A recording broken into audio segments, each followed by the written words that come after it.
আমাদের যে নির্বাচনের কথা বলছি, এই নির্বাচনে প্রথমেই যেটা আসছে বঙ্গের ভোট সংস্কৃতি। বঙ্গ কারা? ঐতিহাসিকভাবে অস্ট্রিক আর দাবির এরা মিলে বঙ্গ তৈরি করেছিল। পরে এর সাথে খানিকটা আর্য যুক্ত হয়েছে, খানিকটা পাঠান রক্ত যুক্ত হয়েছে, অর্থাৎ একটা মিশ্র সংস্কৃতি তৈরি হয়েছে। এবং এইবারের ভোট সংস্কৃতি যখন কথা বলছি, তখন ধর্ম নামক বিষয়টাকে আলাদা করা যাচ্ছে না। ধর্ম এর সঙ্গে যুক্ত হয়ে যাচ্ছে এবং সেখানে একটা হিন্দুত্ব, এই ব্যাপারটাকেও হাওয়া দেওয়া হচ্ছে। কিন্তু এই ভোট সংস্কৃতিতে যে হিন্দুত্বর কথা বলা হচ্ছে সেটা আর্যাবর্তের হিন্দুত্ব, যার সাথে এই মিশ্র বঙ্গ সংস্কৃতির হিন্দুত্বের যোগ নেই। এবং এইটাই হচ্ছে যে বাঙালি অন্যতম ভুল করছেন, যে তারা সব হিন্দুত্বকে এক করে দেখছেন। এটা এই বঙ্গ ভোট সংস্কৃতির 2026 সালের অন্যতম ট্রেন্ড। দ্বিতীয় সেটা হচ্ছে বঙ্গে ভোট শুরু হয়েছে 1920 সালে, সেই অর্থে মানে একদম ডেজিগনেটেড ভোট যেটাকে বলে, মন্টেগু চেমসফোর্ড সাধারণ আইনসভা নির্বাচন, সেখানে কিন্তু শর্তাধীন ভোটের কথা বলা হয়েছিল। অর্থাৎ কারা ভোট দিতে পারবে তার কিছু ক্রাইটেরিয়া আছে।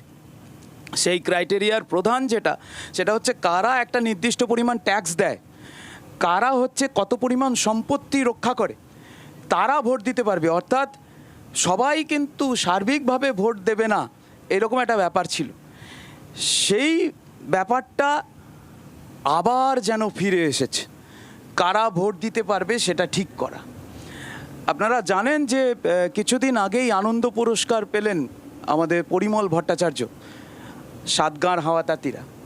পরিমল ভট্টাচার্যের একটি ফেসবুকে একটা সুন্দর পোস্ট দেখলাম, যে পার্টিশন যখন হয়েছিল তখন বিদেশি শাসকরা ভারতবর্ষকে ছিঁড়ে কয়েকটা খণ্ড করেছিলেন। আর সেই খণ্ড করার কাজে সবথেকে বেশি সহায়তা করেছিলেন যারা, তারা হচ্ছে ওই ভদ্রলোক। সেমনি সেটা হচ্ছে ব্রিটিশ শাসনের সময়ই তৈরি হয়েছিল এই জেন্টেলম্যান। বাঙালি ভদ্রলোকরাও তার মধ্যে ছিলেন। এবং সেইটা স্বাধীনতার 79 বছর পরে আবার দেখতে পাওয়া গেল যে ভারতবর্ষ তো অ্যাকচুয়ালি একটা ভূখণ্ড নয়, একটা আইডিয়া। এবং সেই আইডিয়ার মধ্যে প্রজাতন্ত্র একটা এমন অংশ যেটাকে সংবিধান শক্তিশালী করেছে। সেই সংবিধানের বিরুদ্ধে গিয়ে একটা এসআইআর নামক বিষয় তৈরি করা হয়েছে, যেখানে দেশটাকে না ছিঁড়েও মানুষগুলোকে ছিঁড়ে ফেলা হয়েছে। এবং পরিমল ভট্টাচার্য একটি অসামান্য শব্দ ব্যবহার করছেন, যে এর ফলে কিছু ছায়া নাগরিক তৈরি হয়েছে। ছায়া নাগরিক, শ্যাডো সিটিজেন, যারা আমাদের গাড়ি চালাবে, বাড়ি পরিষ্কার করবে, রান্না করবে, কিন্তু ছায়ার মতো থাকবে। তারা নিজেরাও জানবে না তারা নাগরিক কিনা। এবং এই সিচুয়েশনটার সঙ্গে তিনি নাৎসি জার্মানির তুলনা করেছেন, যেখানে জিউস যারা, তারা এরকম শ্যাডো সিটিজেনে পরিণত হয়েছিল। নাগরিক হওয়া সত্ত্বেও, দেশের বিকাশে অংশ নেওয়া সত্ত্বেও, সমস্ত দায়িত্ব পালন করা সত্ত্বেও তারা শ্যাডো সিটিজেনে পরিণত হয়েছিল। এখানে যে বিপুল সংখ্যক মানুষকে বাদ দেওয়া হয়েছে, তাদেরকে শ্যাডো সিটিজেন করা হচ্ছে।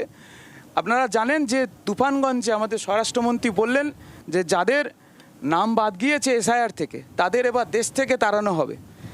এবং সেই বিষয়টা আমি 5টা জেলার ছোট্ট একটা বলছি। উত্তর 24 পরগনায় মোট বাদ হয়েছে 12,59,523। তার মধ্যে হিন্দু বাদ হয়েছে 17,05,261। দক্ষিণ 24 পরগনায় মোট বাদ 10,84,566। তার মধ্যে হিন্দু বাদ হয়েছেন 6,75,181। হাওড়ায় 5,95,906। তার মধ্যে হিন্দু বাদ হয়েছেন 4,06,903। নদিয়া 4,86,653। তার মধ্যে হিন্দু বাদ হয়েছেন 3,78,799। এরকমভাবেই যদি দেখতে পাওয়া যায় যে সব থেকে বেশি বাদ পড়েছেন হিন্দুরা। এখন এই যে হিন্দুদের একটা বড় অংশ যখন পার্টিশন হয় তখন ওদেশে কমিউনাল রাইটস এসবের কারণে তারা এদেশে চলে এসেছিলেন, তারা দীর্ঘদিন ধরে বাস করছেন। এর বাস করার পরে তাদেরকে যদি এখন অনাগরিক বলা হয়, নাগরিক হিসেবে স্বীকার না করা হয়, তাহলে তারপরে এরা কোথায় যাবে? এরা শ্যাডো সিটিজেনে পরিণত হবে, কারণ এদেরকে ডিপোর্ট করারও সহজ সুযোগ নেই কিন্তু। অর্থাৎ এরা শ্যাডো সিটিজেনে পরিণত হবে। এবং আসাম প্রমাণ করেছে যে সেখানে 19 লক্ষ যে মানুষকে ডিটেইন করা হয়েছিল তার মধ্যে 12 লক্ষ হিন্দু ছিল। অর্থাৎ হিন্দুদের জন্য এই এসআইআর করা হলো এবং মুসলিম বেছে তাড়ানো হবে, এইটা কিন্তু খুব একটা বিশ্বাসযোগ্য তথ্য বলছে না।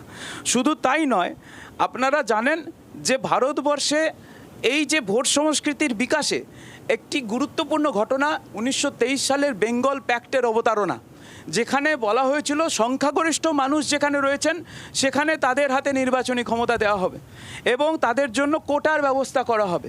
সেটা যার ব্রেন চাইল্ড তিনি হচ্ছেন দেশবন্ধু চিত্তরঞ্জন দাস। সেই দিনকে তার এই বিষয়টার সবথেকে বিরোধিতা যারা করেছিল সেটা হচ্ছে হিন্দু মহাসভা এবং কংগ্রেসের মধ্যে উগ্র হিন্দুত্ববাদী যে অংশটা তারা। এবং দুর্ভাগ্যজনকভাবে 1925 সালে চিত্তরঞ্জনের মৃত্যু হলো, বেঙ্গল প্যাক্ট ভেসে গেল।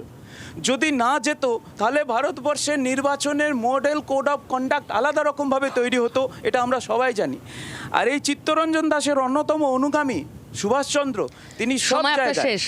তিনি সব জায়গায় কিন্তু মহাসভার বিরোধিতাই করতেন। অথচ সেইখানে শিক্ষিত বাঙালি এরা বারবার নেতাজিকে নিজের হৃদয়ে ধারণ করে এদেরকে আটকে রেখেছিল। আজকে 100 বছর পরে, ওই 1925 সালে চিত্তরঞ্জনের মৃত্যুর দিনেই আরএসএস তৈরি হয়েছিল, মৃত্যুর বছরেই, 100 বছর পরে তাদের যেন আবার হাত খুলে গেছে।